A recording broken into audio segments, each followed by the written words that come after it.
Bien le bonjour à toutes et à tous, voilà samedi 9 décembre 2023, la dernière capsule de l'année. Vous avez évidemment repéré, nous sommes à Bruxelles, Waterloo, Bédévest, à tourner donc derrière la palette dont il rêvait depuis de longues années, avec devinez qui?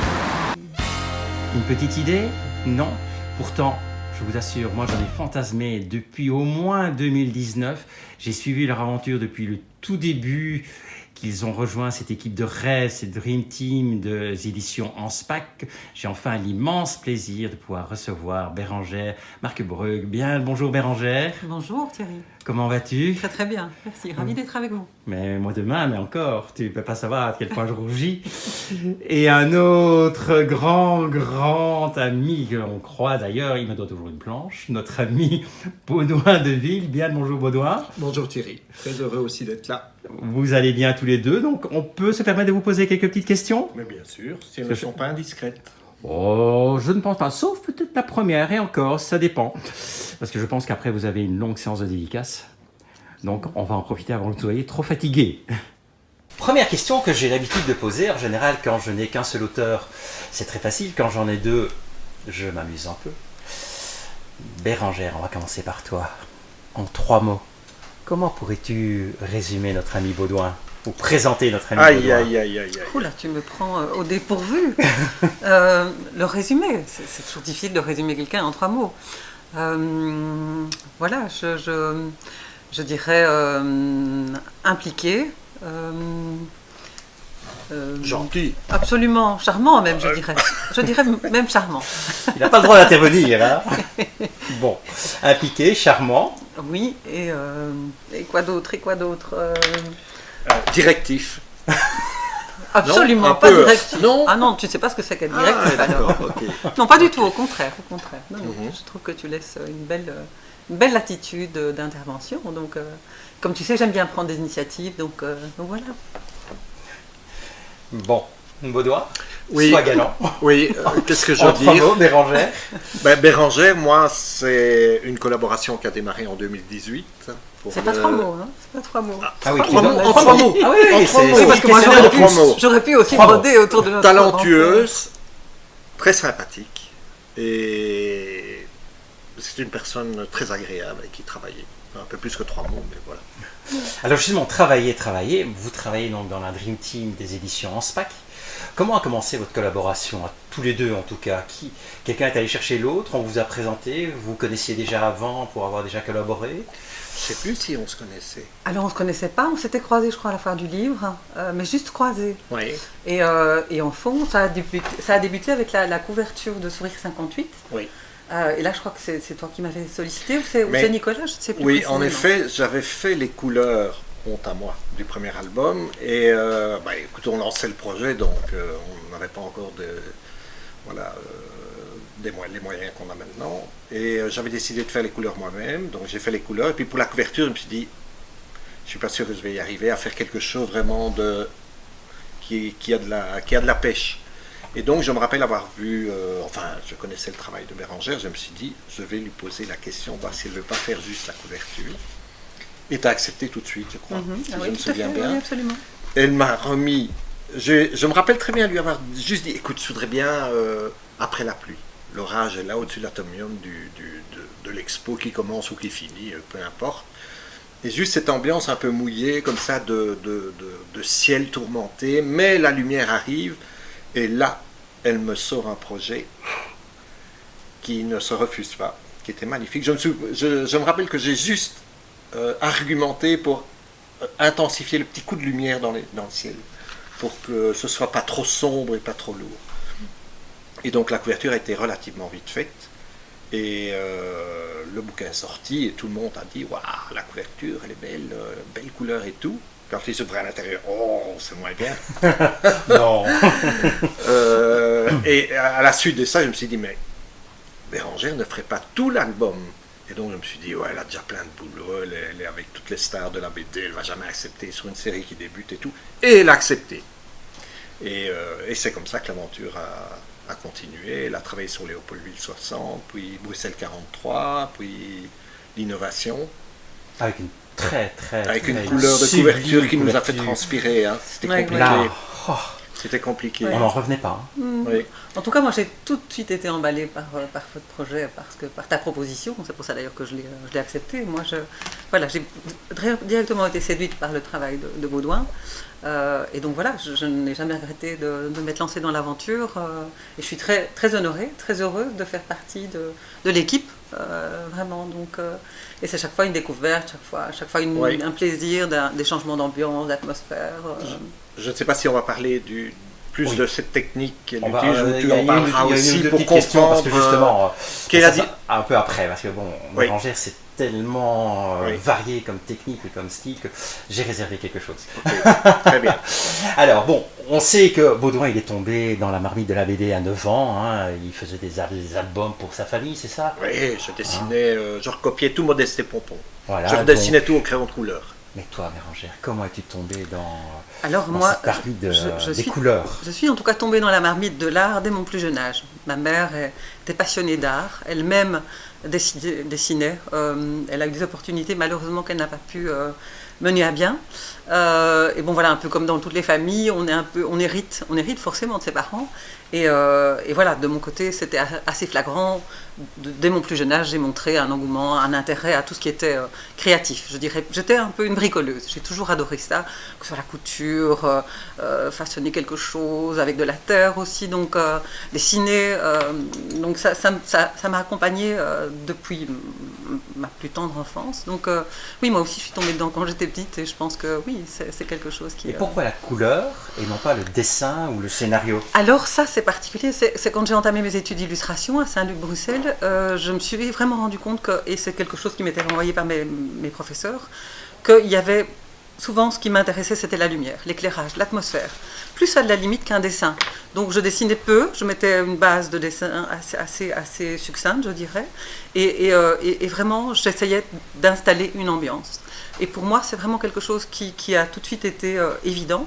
Par la suite, j'ai commencé à travailler dans le domaine du dessin animé. C'est mon premier job, dans une équipe où on réalisait des décors en traditionnel. Donc c'était encore avec les collines. J'utilisais des collines à l'époque. Donc on avait été un peu formés. Et là, j'ai continué vraiment à me former, je dirais, au niveau technique. Et vraiment, ce qui m'a toujours vraiment passionnée, ce sont les couleurs, les ambiances, les atmosphères.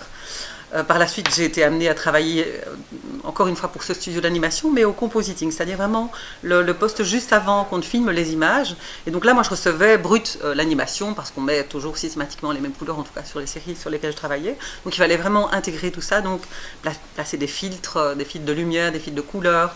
Et donc voilà, ça a continué à m'accompagner. Et ce qui a aussi certainement façonné mon approche après de mon travail de coloriste dans la bande dessinée. Tu as commencé avec Imago Mundi, 10 albums. Oui. Quand même pas rien, une belle série. Hein, ah oui, tout à des fait. beaux noms déjà. Ouais, Puis tu fais effectivement le spin-off de Climax avec 4 albums. Finalement, tu as intégré aussi, si on reprend tes séries, tu es passé quasiment dans tous les genres de travail de couleur, parce que quand on prend les dernières, la complainte des lampes perdues, et quand on prend ceci, c'est quand même deux approches lumineuses différentes. Tout à fait. Comment fais-tu pour pouvoir intégrer l'ambiance et restituer tout cela au niveau... Les indications pour moi avant tout, c'est le scénario, mais le dessin. Le dessin, pour moi, c'est vraiment quelque chose qui est... je me mets au diapason, enfin en tout cas, j'essaie de me mettre au diapason. Et donc voilà, forcément, un trait ligne claire comme celui de Baudouin, ou un travail comme celui de Paul actuellement, avec lequel je collabore, ou de Philippe, avec lequel j'ai commencé la complainte.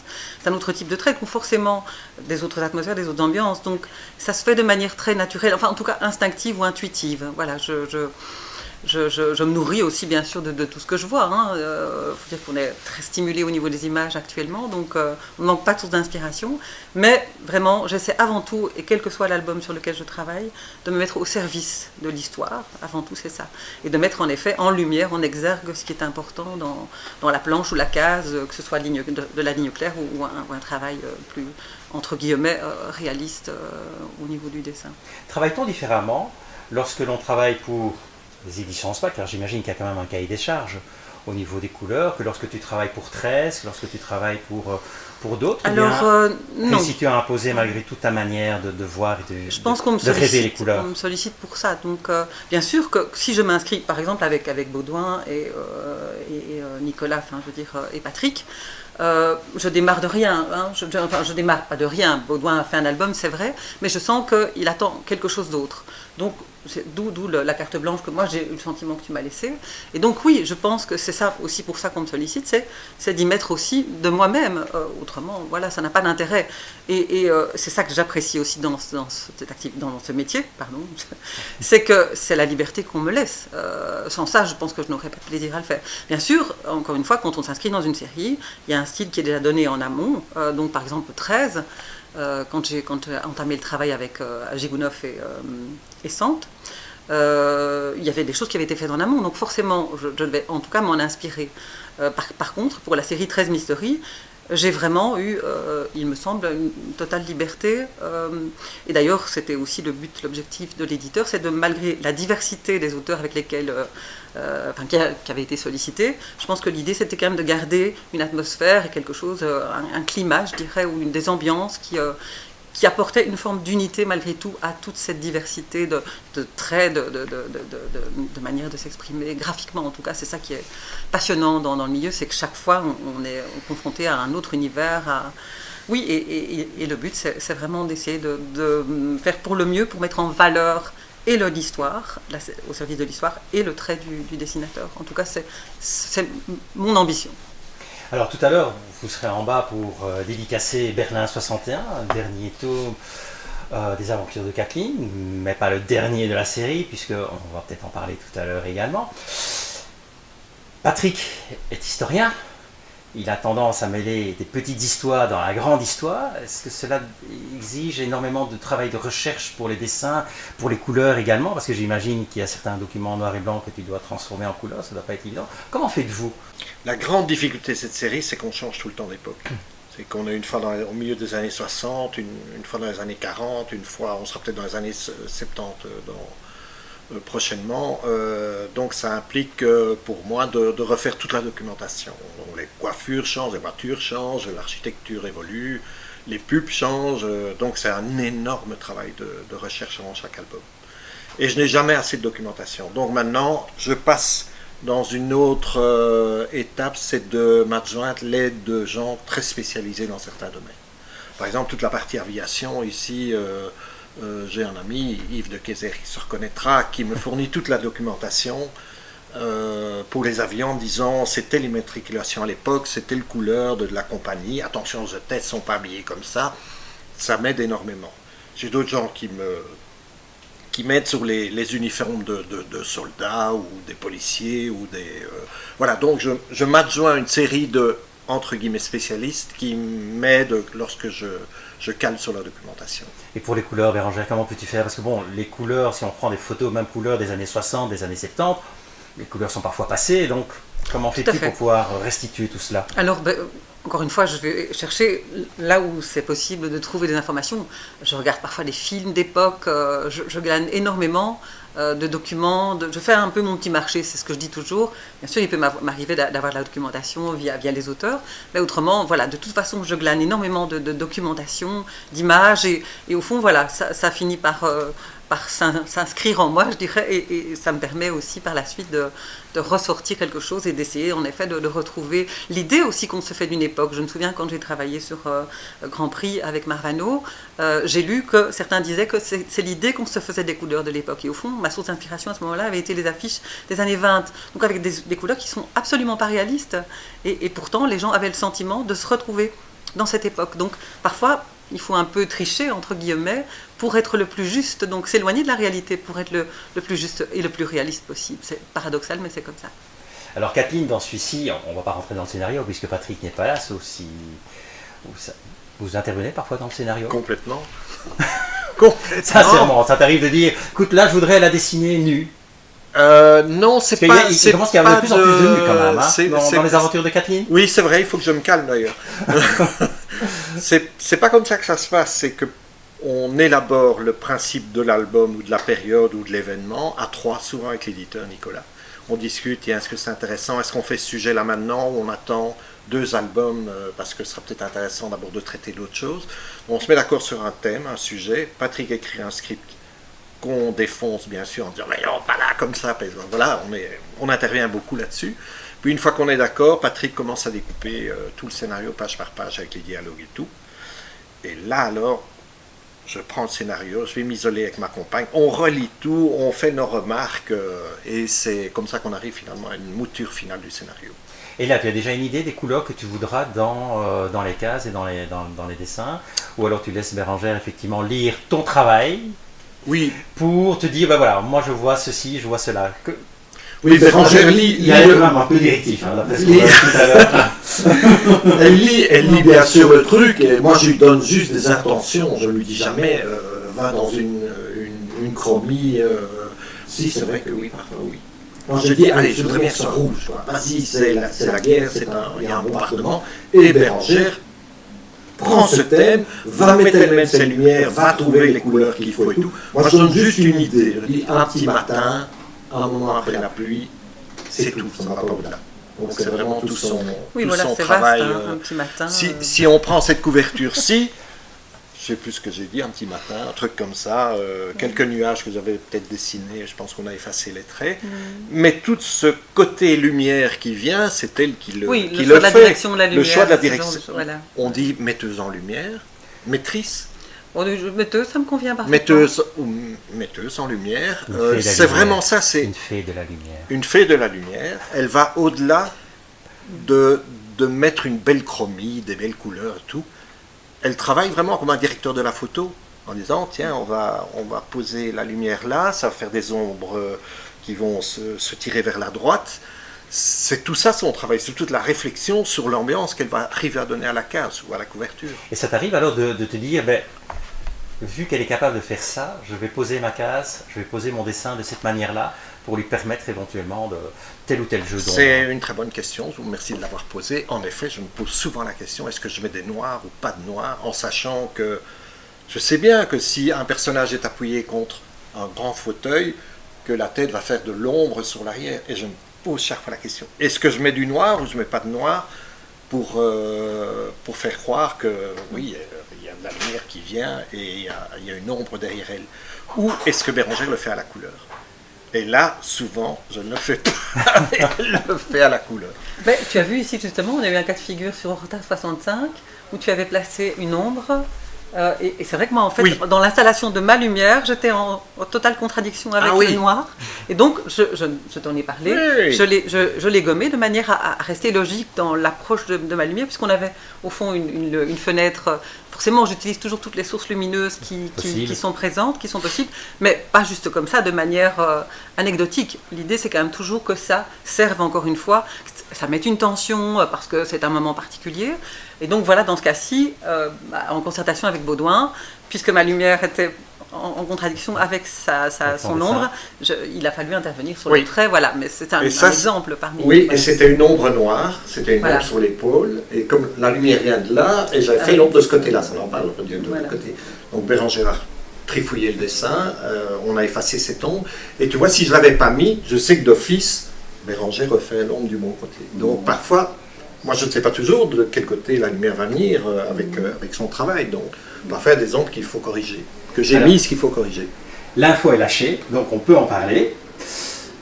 Peut-on considérer que Kathleen est désormais dans un second cycle d'aventure, le premier étant Berlin 61, et le second sera, comme tu l'as dit tout à l'heure, Horta 65. Exactement. Donc peut-on considérer que désormais on a un second cycle dans les aventures de Kathleen?